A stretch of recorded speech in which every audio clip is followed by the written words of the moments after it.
আসসালামু আলাইকুম ওরহমতুল্লাহি ওবারাকাতুহু। সুপ্রিয় দর্শক, আজকের এই ভিডিওতে আমরা আলোচনা করব সূরা কাউসার ৩১৩ বার পরে ফু দিলে কি হয়। দয়া করে আমলটি করুন। সম্মানিত দর্শক, এই আমলটি খুবই গুরুত্বপূর্ণ এবং ফজিলতপূর্ণ এবং আপনার এই আমলের মাধ্যমে ভাগ্য খুলে যেতে পারে। প্রিয় দর্শক, সর্বপ্রথম আমরা জানবো এই আমলটি কিভাবে করতে হবে, তারপর জানবো এই আমলের ফলাফল কি হতে যাচ্ছে। সূরা কাউসার ৩১৩ বার পড়ার জন্য আমলটি এভাবে করবেন। সর্বপ্রথম আপনি পবিত্রতা অর্জন করে নেবেন, ওযু করার মাধ্যমে পবিত্রতা অর্জন করে নেবেন। এরপরে আপনি এই আমলটি করবেন ফজরের নামাজের পর এই আমলটি করতে বসবেন। ৩১৩ বার আপনি সূরা কাউসার পাঠ করবেন। এই ওযু করার পরে, পবিত্রতা অর্জন করার পরে আপনি ৩ বার ইস্তিগফার আদায় করবেন এইভাবে: আস্তাগফিরুল্লাহ রাব্বি মিন কুল্লি যামবিন ওয়া আতুবু ইলাইহি লা হাওলা ওয়ালা কুওয়াতা ইল্লা বিল্লাহ। আস্তাগফিরুল্লাহ রাব্বি মিন কুল্লি যামবিন ওয়া আতুবু ইলাইহি লা হাওলা ওয়ালা কুওয়াতা ইল্লা বিল্লাহ।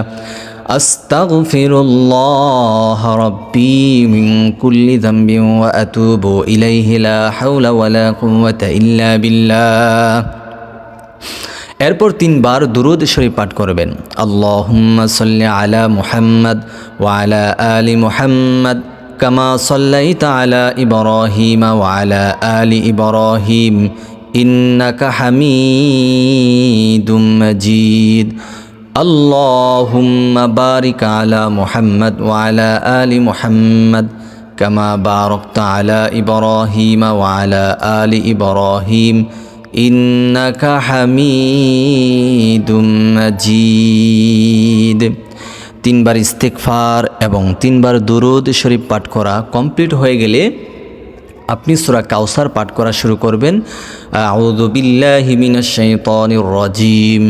বিসমিল্লাহির রহমানির রহিম। ইন্না আ'তাইনাকাল কাউসার ফাসাল্লি লিরাব্বিকা ওয়ানহার ইন্না শানিআকা হুয়াল আবতার। এইভাবে ৩১৩ বার আপনি সূরাতুল কাউসার পাঠ করতে থাকবেন। যখন ৩১৩ বার পাঠ করা কমপ্লিট হয়ে যাবে তখন ৩ বার দুরূদ শরীফ পাঠ করে নেবেন। সম্মানিত দর্শক, এরপর আপনার শরীরটার মধ্যে একটু ফু দিবেন। একটি ফু দেওয়ার পরেই আপনি আল্লাহ তাআলার কাছে দোয়া করবেন। কেন এই আমলটি করছেন সেটা আমি এখন বলে দিচ্ছি, কোন উদ্দেশ্যে দোয়া করবেন। এই বিষয়টি জানার পূর্বে আপনি যদি আমাদের এই ছোট্ট চ্যানেলে নতুন এসে থাকেন, দয়া করে চ্যানেলটি এখনই সাবস্ক্রাইব করে ফেলুন, ভিডিওটি শেয়ার করে সবার মাঝে প্রচার করে দেন। সম্মানিত দর্শক, এই আমলটি যদি আপনি করতে পারেন তাহলে আল্লাহ তাআলা আপনার ঘরের মধ্য থেকে যত অভাব অনটন আছে সমস্ত অভাব দূর করে দিবে।